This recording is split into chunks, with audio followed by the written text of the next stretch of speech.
조윤영 교수의 우리말로 배우다.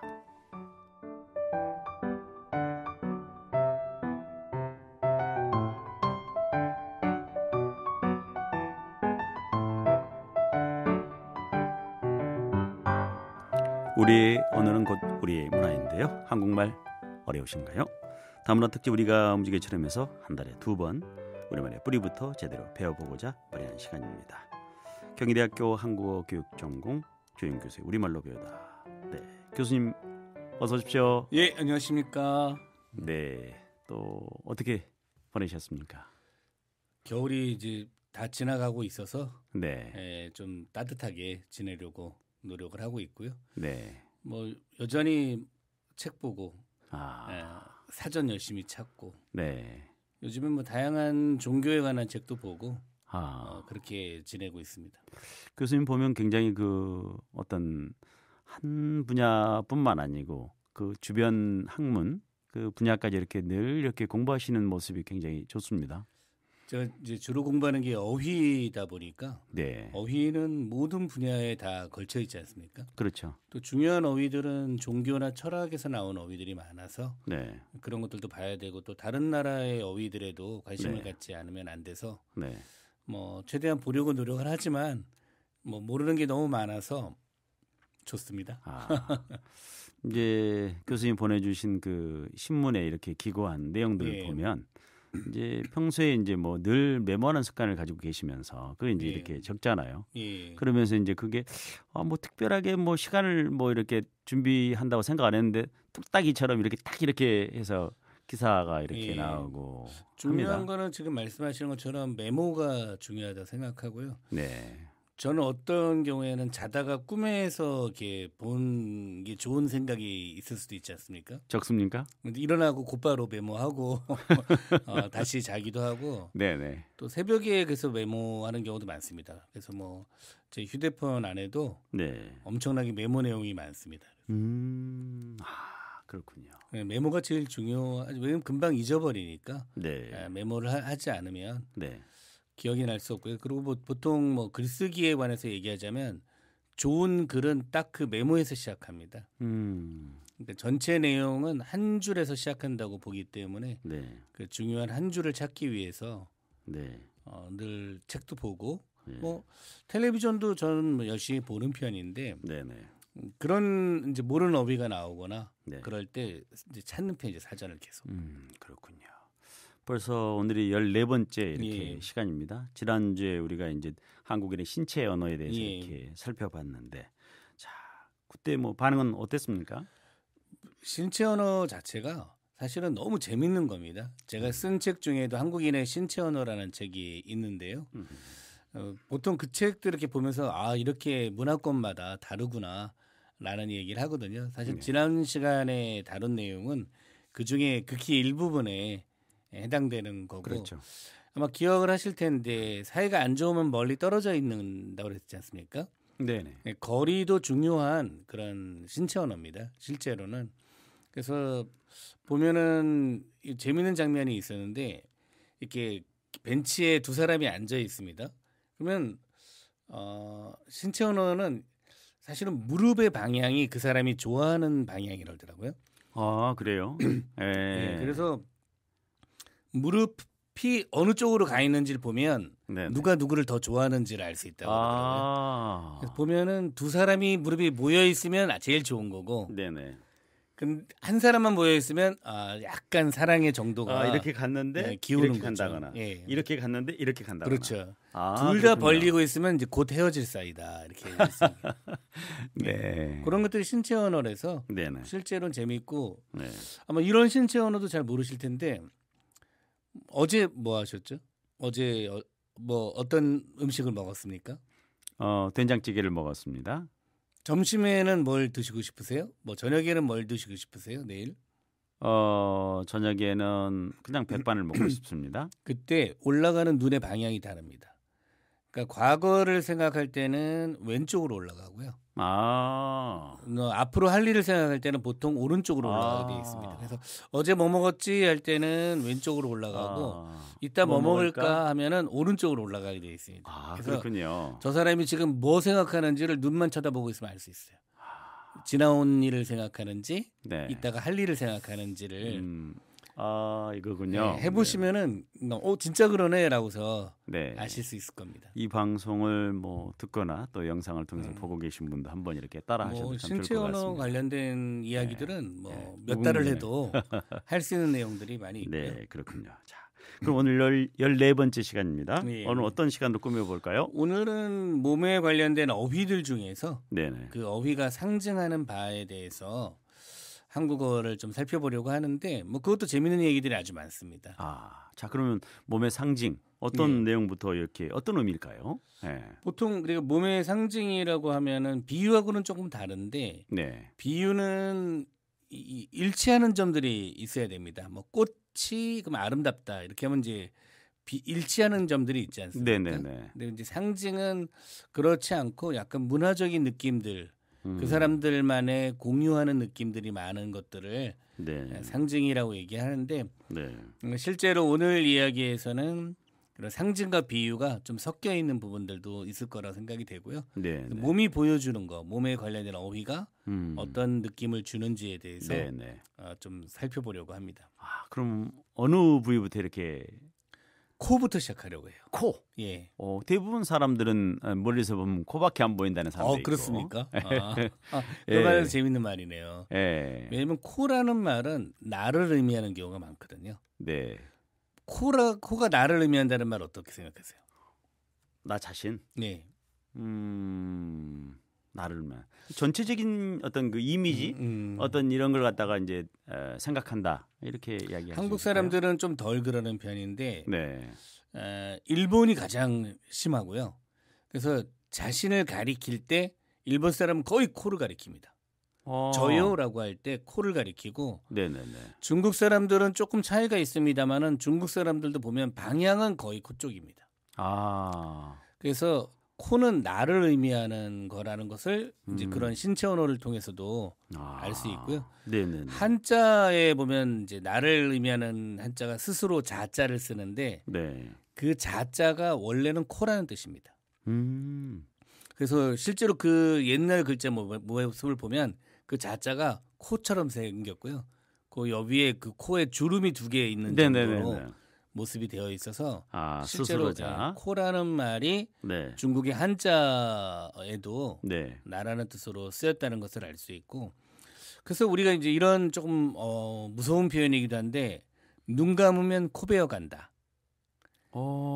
그때 코도 역시 나를 의미합니다. 그때 코도 그래서 코 베어 간다라는 말은 내가 자칫 딴 생각하면 나를 잃어버릴 수도 있다. 정신 차려라. 그런 의미로 되기 때문에 네네. 눈 감으면 코 베어 간다라는 말이 나를 의미하는데 제가 무섭다고 얘기하는 코를 벤다라는 말은 자른다라는 의미니까 우리가 이제 임진왜란 때 이야기를 주로 합니다만은 그래서 임진왜란 때 그 왜군들이 한국 사람들을 그러니까 조선의 군인들을 얼마나 죽였는지를 알기 위해서 코를 이제 베어가서 그거로 몇 명을 잡아 죽였다라는 걸 보여주는 그런 게 되었다라는 이야기가 있기 때문에 그래서 사실은 코를 벤 거를 일본에다가 가져가서 무덤을 만들었습니다.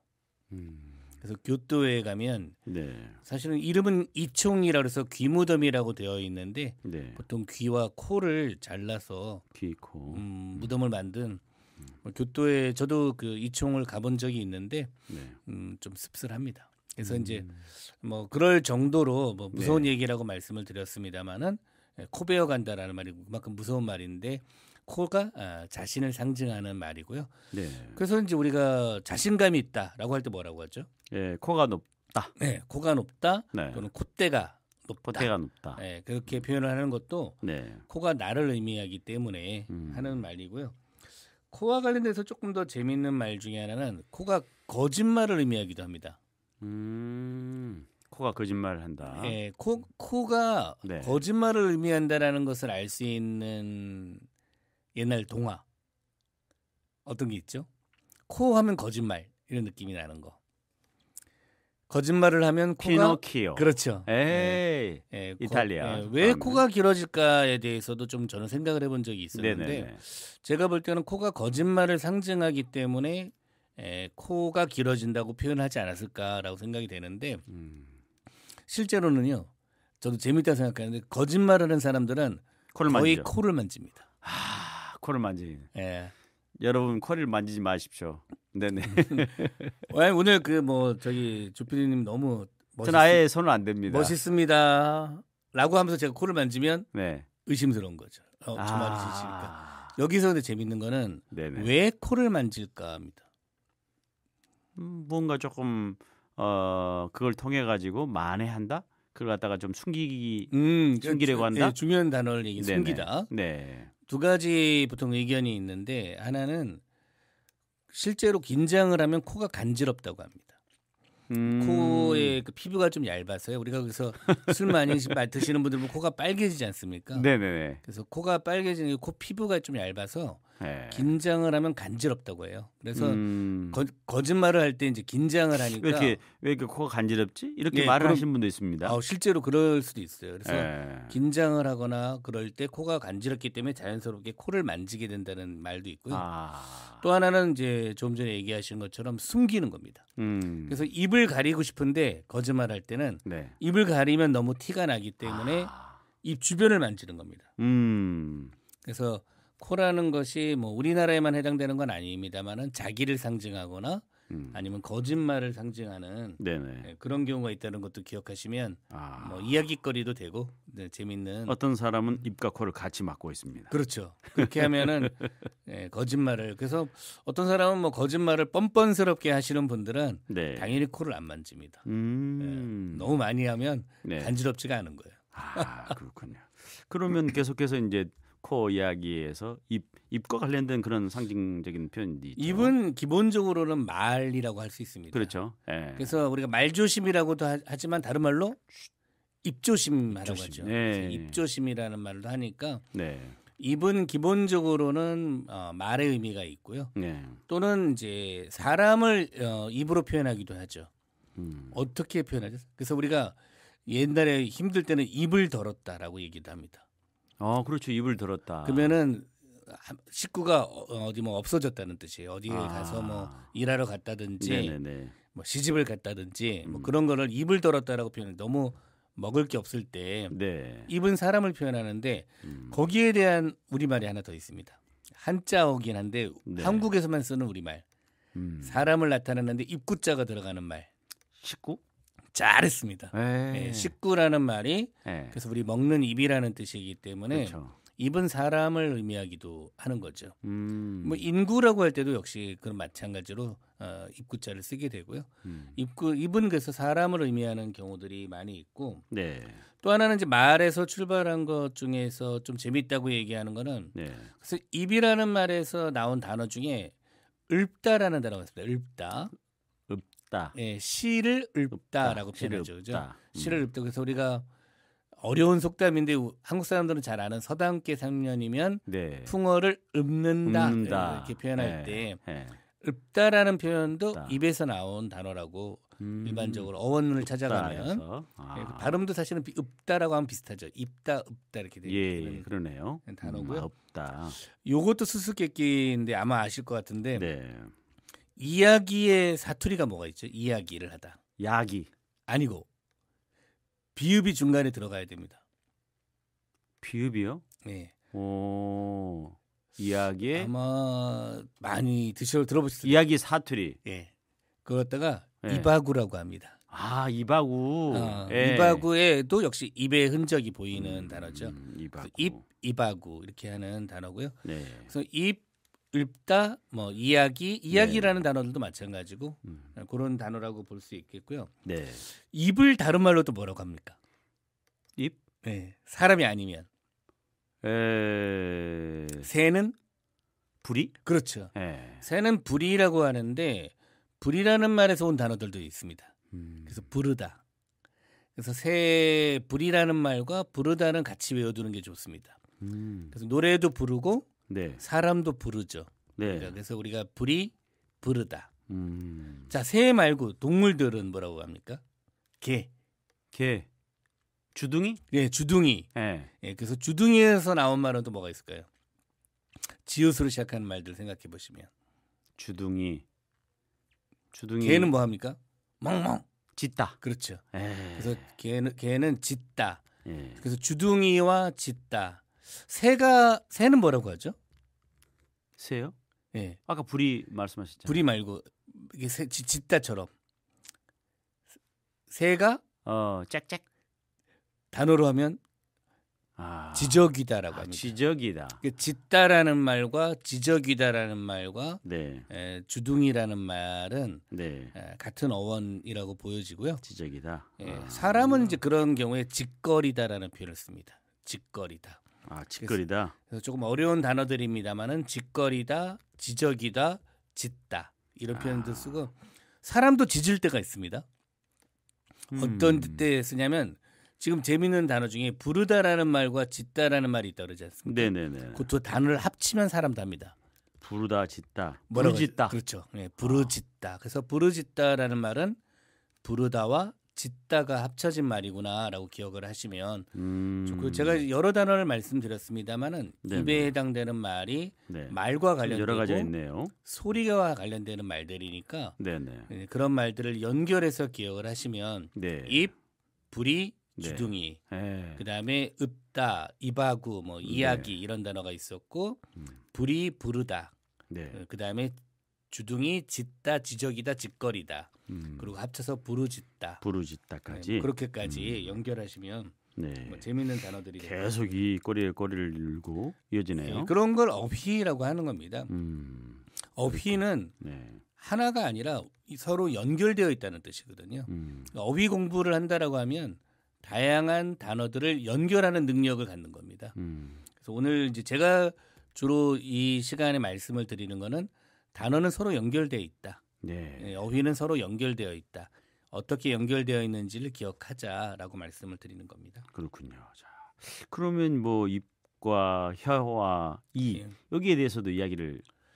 그렇죠. 혀는 좀 재밌는 거는 영어로 보시면은 혀도 역시 말을 의미하거든요. 그래서 모국어를 영어로 뭐라고 합니까? mother? 머더텅? 그렇죠. 텅이 네. 이제 혀라는 뜻 아닙니까? 네, 텅이죠. 혀라는 말이 역시 말을 의미하기도 한다라는 것도 네. 재밌는 거고요. 우리말에서는 뭐 혀 아래 도끼 뭐 이런 표현도 하는데요. 말을 함부로 하지 말라는 뜻으로 혀를 사용하기도 하고. 네네. 우리는 좀 재밌게는 이제 혀가 빠졌다라는 표현을 쓰는데 네. 힘들었다는 뜻이에요. 그래서 할 때 혀가 아마 나와서 그런 게 아닌가 싶은데 그래서 보통은 혀 빠졌다는 표현보다는 사투리로 해서 네. 쎄 빠지게 이렇게 쎄 빠지게 이랬다. 표현하는 경우가 그게 있습니다. 예. 혀를 사투리로 표현한 거군요. 이빨도 이야기라는 뜻으로 쓸 때가 있죠. 지금 보통은 속어에서만 네. 보통 일반적으로는 잘 쓰지 않고 사람이고 동물일 때는 이빨이라는 표현을. 예, 뭐 이빨이 저는 그게 나쁜 건 아니라 생각하고요. 네. 그래서 이빨을 까다 이런 말이 거짓말을 한다든지 그런 뜻으로 속어에서 거짓말. 사용되는 걸로 그래서 역시 이빨이라는 단어도 네네. 말과 관련해서 네. 사용되는 경우가 있어서 흥미롭습니다. 자, 그러면 이제 눈 하게 되면 눈의 경우는 또 어떨까요? 네. 눈은 그야말로 마음의 창이지 않습니까? 그렇죠. 눈으로 말해요. 예, 눈으로 많이 말을 하게 되고 그렇기 네. 때문에 눈 자체는 어떤 사람들과 사람들을 소통하는 기능도 하고 있고요. 또 새로운 것을 보게 되는 기능도 있는 것 같습니다. 그래서 네. 우리말에서는 눈을 뜨다 라고 하면 네. 잠에서 깨었다는 뜻도 되고 네. 새로운 깨달음을 얻었다는 뜻도 되죠. 그래서 무엇에 눈을 떴다라고 뭐 세상의 눈을 뜨게 되고 네. 학문의 눈을 뜨게 되기도 하고 네. 또 뭐 이성의 눈을 뜨기도 하고 그래서 그때 보통 새로운 것을 알게 되었다라고 할 때 눈을 뜨다라고 표현을 하고요. 눈을 감다라는 말은 뭐 어떤 뜻이 주로 되죠? 돌아가셨다? 제일 심각한 현상은 눈을 감는 것이 네. 죽음을 의미하는 경우고요. 저는 그래서 뭐 좀 심각한 얘기입니다만 매일 잘 때마다 네. 사실은 뭐 그 새로 태어나는 거다 그런 생각도 하시면 좋을 것 같아요. 그래서 그 눈을 감는 것이 잔다는 의미도 되고 네. 죽는다는 의미가 되기도 하고 네네. 눈을 뜬다라는 것이 아침에 일어난다는 뜻도 되고 네. 새로운 세계를 새로운 만나는 하루가 뜻도 시작된다. 되니까 매일 죽고 매일 태어나는 거죠 사실. 그래서 어제의 나는 종종은 잊어버리고 네네. 오늘의 나로 네. 새로 태어나면 어떨까 싶고요. 눈을 감다라는 말이 좋은 의미가 또 하나 더 있습니다. 나쁜 의미로 쓰일 수도 있고 좋은 의미로 쓰일 수도 있는 게 못 본 척하는 거죠. 내가 눈 감아줬어. 네. 그거는 주로 나쁜 때 많이 쓰죠. 그렇죠. 근데 사실은 저는 이렇게 생각할 때가 있는데 그 사람이 보여주고 싶지 않은 거 네. 그런 거는 좀 눈 감아줄 눈 필요가 감아줄 있다. 필요가 있습니다. 그래서 우리가 그런 걸 못 본 척했다라는 말로 쓰는데 봤으면서 못 본 척. 그렇죠. 못 본 척한 것 자체가 너무 좋은 표현일 때가 많습니다. 그 사람이 보여주고 싶지 않은 부분들은 네. 내가 일부러 아는 척하고 너 그러더라 뭐 이렇게 얘기하면 기분 나쁜 거죠. 어떻게 보면 사람의 수준입니다. 상대방을 배려하고 이해하는 마음이 중요하잖아요. 그래서 봐도 못 본 척 네. 이런 말들이 배려가 된다는 점에서 네. 눈에 또 새로운 기능, 눈은 보는 기능만 있는 게 아니에요. 그렇죠. 안 보는 기능도 있습니다. 네, 그런 점들을 기억하시면 훨씬 좋지 않을까 하는 생각도 듭니다. 그렇군요. 그래서 그 노래 중에 그런 이야기 생각납니다. 남들이 알지 못하도록 눈으로 말해요. 아, 노래 잘하셨습니다. 예, 눈이 보여주는 그런 세상들이 네.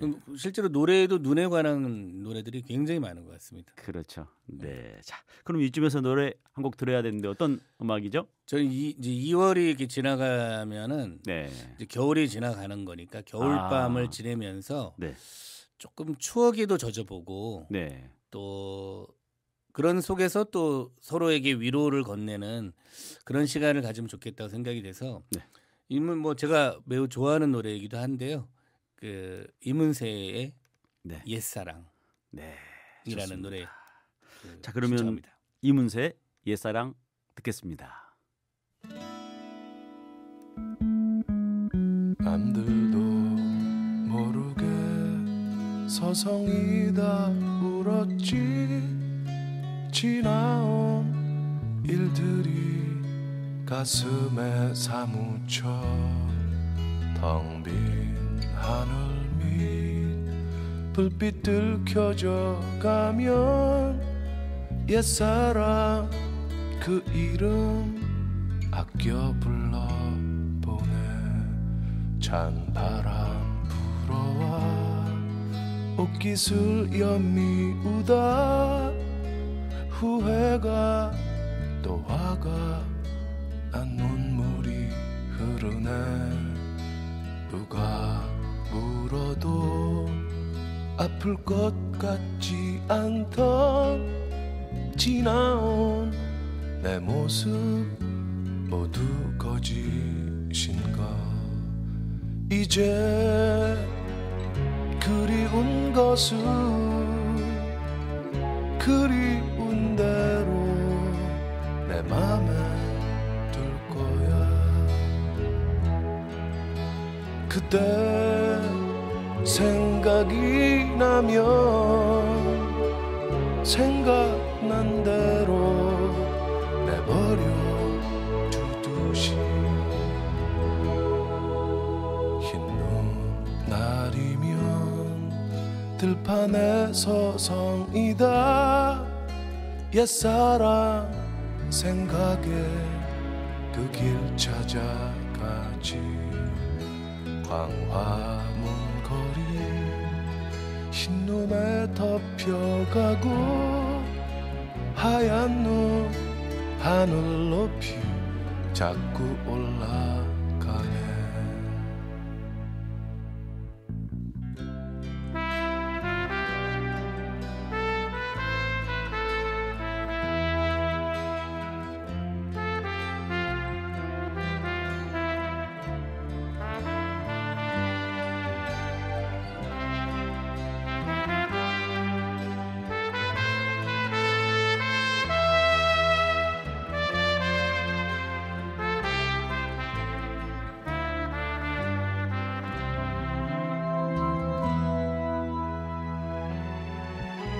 이제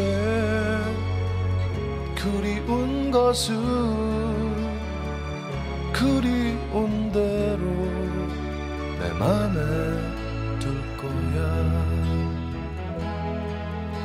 그대 생각이 나면 생각난 대로 해버려 두듯이. 사랑이란 게 지겨울 때가 있지. 내 맘에 고독이 너무 흘러 넘쳐. 눈 녹은 봄날 푸르른 잎새 위엔 옛사랑 그대 모습 영원 속에 있네.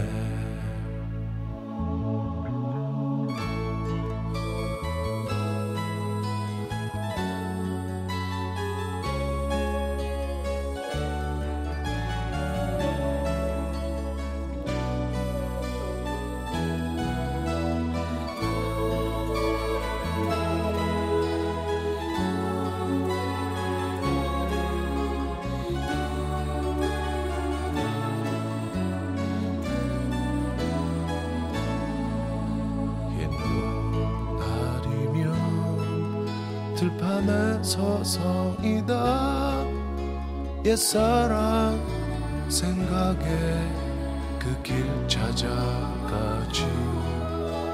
광화문 거리 흰눈에 덮여가고 하얀 눈 하늘 높이 자꾸 올라가네.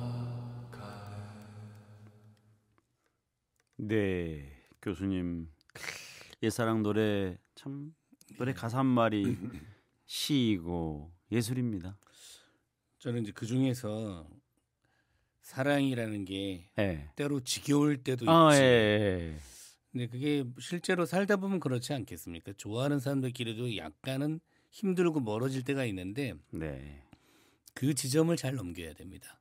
항상 좋을 수만은 없잖아요. 네, 그래서 저는 오히려 옛사랑에 대해서 좋은 얘기만 써놓지 않고 예. 사랑이라는 게 때로 지겨울 때도 있지라는 말이 그래서 외롭고 힘들 때도 있었지.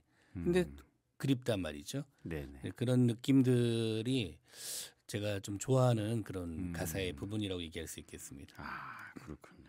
자, 오늘은 이 몸의 상징이라는 주제를 가지고 이렇게 이야기를 나누고 있습니다. 뭐 우리가 이제 뭐 이야기할 때 뭐 신체 부위 중에 손도 있지 않습니까? 예. 뭐 어떤 분은 굉장히 손이 크다, 어떤 손이 그렇죠. 작다, 예. 뭐 이야기하는 분도 있습니다. 손이 크다라는 말이 보통 음식 같은 거 할 때 많이 사용하지 않습니까? 예. 그래서 우리 엄마는 뭐 손이 커서 음식을 하면 항상 넉넉하게 많이 해. 예. 좀 적당하게 하라고 그래도 그래 그러는데 대부분 칭찬입니다. 아. 근데 그 말이 이렇게 나무란다기보다는 네. 왜 손이 컸겠어요? 주변에 힘든 사람이 있으니까 네네. 같이 먹으려고 하는 거지. 보통은 없는 집에서는 손이 크기도 어렵습니다, 사실은. 그래서 그렇죠. 보통 넉넉한 집에서 네. 음식을 많이 해서 네. 주변 사람들에게 베푸는 문화, 그런 게 손 큰 문화라고 할 수 있고요. 옛날 우리나라 문화에서 정말 좋은 문화 중에 하나가 그래서 잔치, 네. 잔치를 벌이는 건데 네. 잔치는 우리나라 잔치는 좀 특이합니다. 그래서 잔치를 며칠 동안 하기도 하고요. 네. 와서 준비한 사람들에게 음식을 나눠주죠. 그렇죠. 그리고 집에 돌아갈 때 또 음식을 싸주기도 하는 싸주죠. 네. 와서 먹고 가는 문화가 아니에요. 네. 미리 준비하고 네. 싸가고 네. 또 잔치 때 보면 가족들도 오고 막 다른 사람도 다 옵니다. 그렇죠.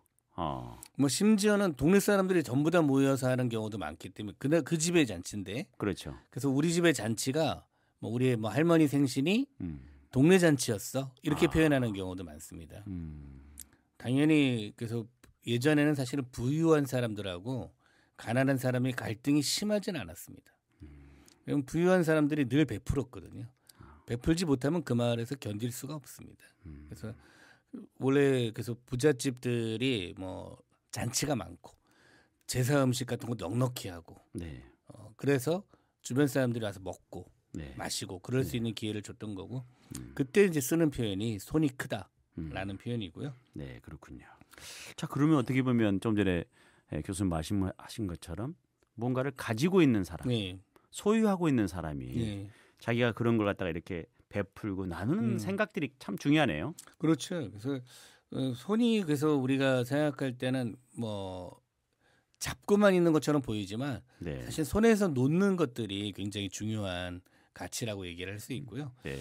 손에 관한 얘기들 중에서는 그래서 일하는 사람을 얘기할 때 우리가 그래서 일손이라고도 표현을 네, 하죠. 일손이 부족하다. 네, 손이 부족하다. 일손이라고 표현을 할 때도 사람의 네. 의미로 역시 손이 네. 사람의 의미로 쓰이는 경우들이 있고요. 네. 저는 이 표현이 좀 이렇게 가슴 아프면서도 좋은 표현이라고 생각이 되는 게 누구 손에 자랐다 이런 표현을 하죠. 할머니 손에 자랐다. 네, 주로 그때 제일 많이 등장하는 인물이 할머니 손에 자랐다거든요. 네. 왜 할머니 손에 자라겠어요?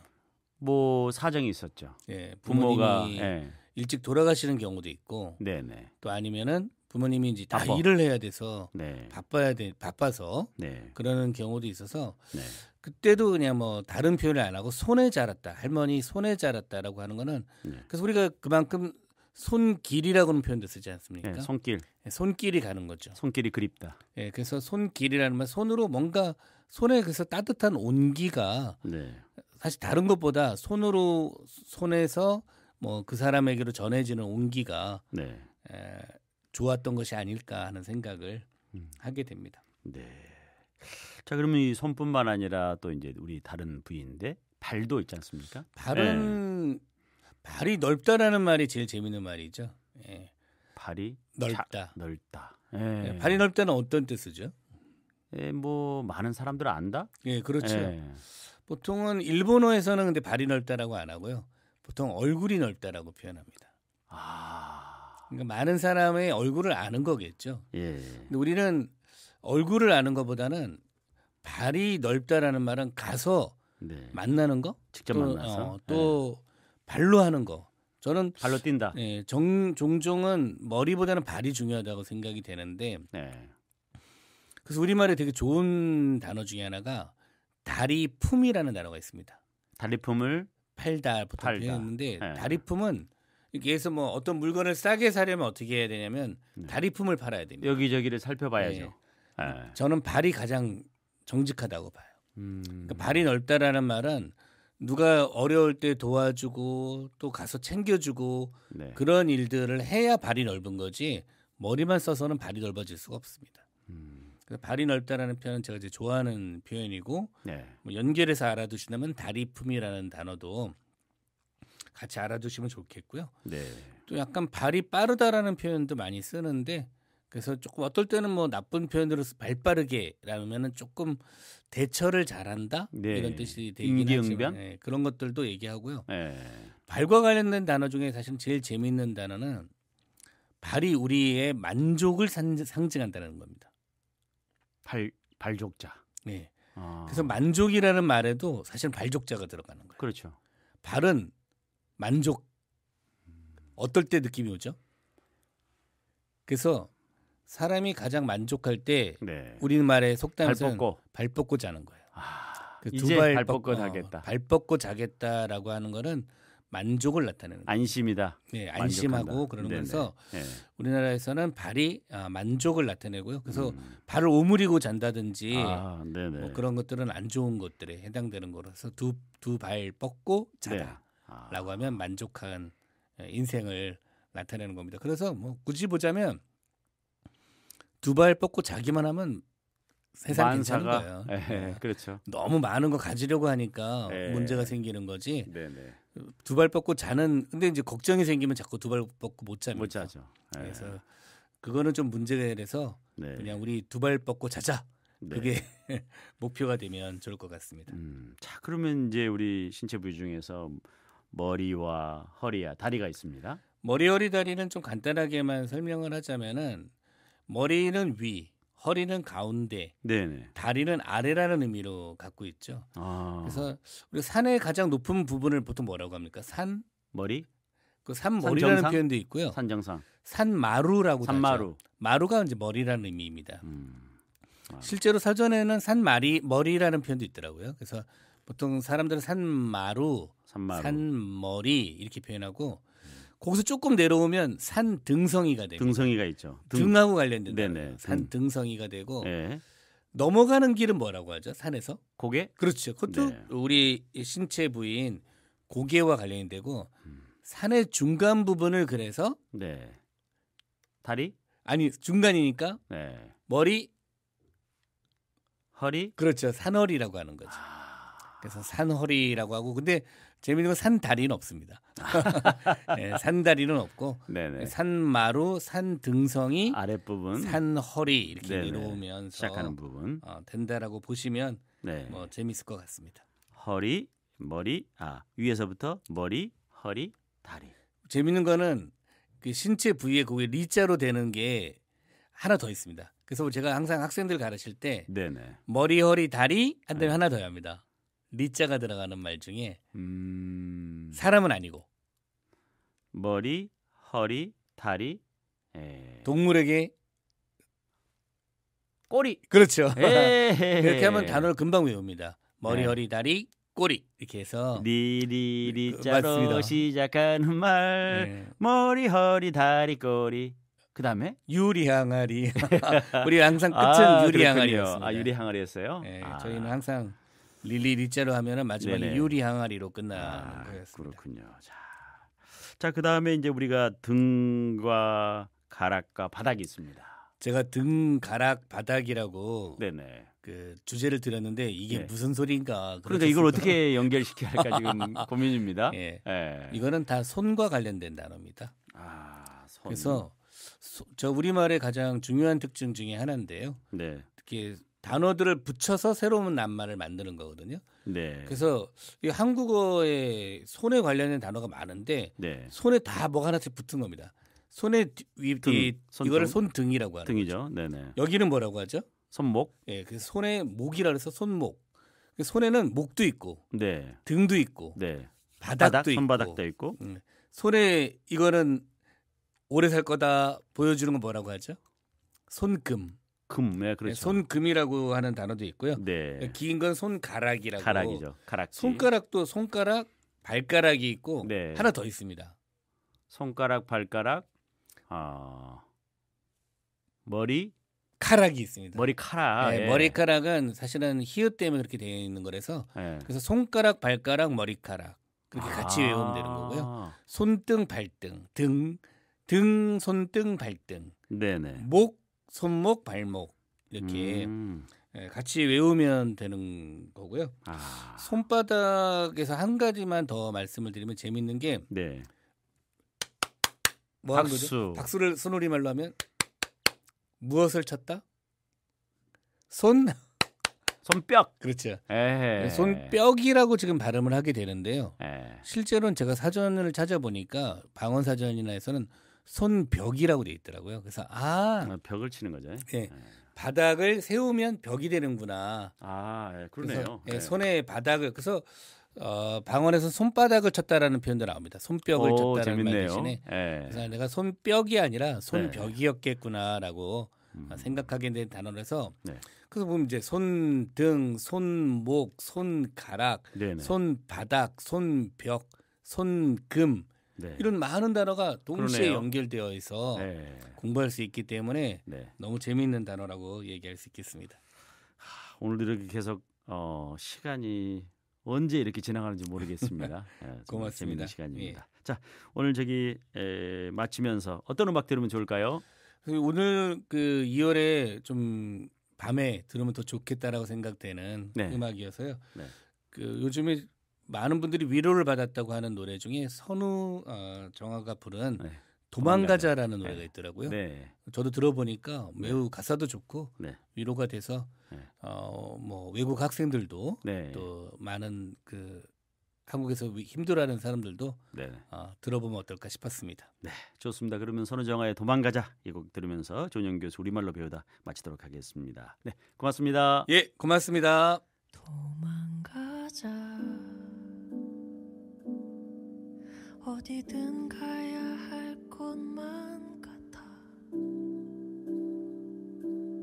넌 그 한 방이라도 울 것 같아. 괜찮아, 우리 가자.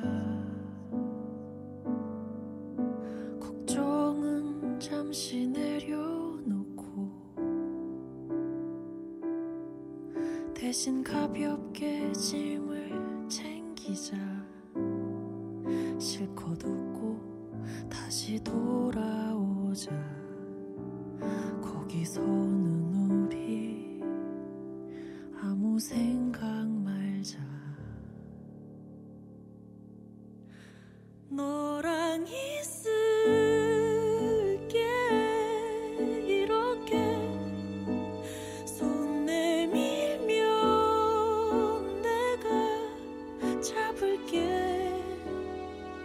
있을까 두려울 게 어디를 간다 해도 우린 서로를 꼭 붙잡고 있으니 너라서 나는 충분해. 나를 봐, 눈 맞춰줄래. 너의 얼굴 위에 빛이 스며들 때까지 가보자. 지금 나랑 도망가자. 멀리 안 가도 괜찮을 거야. 너와 함께라면 난 다 좋아. 너의 맘이 변할 수 있는 곳 그게 어디든지 얘기해줘. 너랑 있을게 이렇게 손 내밀면 내가 잡을게. 있을까 두려울 게 어디를 간다 해도 우린 서로를 꼭 붙잡고 있으니 가보는 거야. 달려도 볼까. 어디로든 어떻게든 내가 옆에 있을게. 마음껏 울어도 돼. 그 다음에 돌아오자. 씩씩하게 지쳐도 돼. 내가 안아줄게. 괜찮아, 좀 느려도 천천히 걸어도 나만은 너랑 갈 거야. 어디든 당연해. 가자, 손잡고 사랑해. 눈 맞춰줄래. 너의 얼굴 위에 빛이 스며들 때까지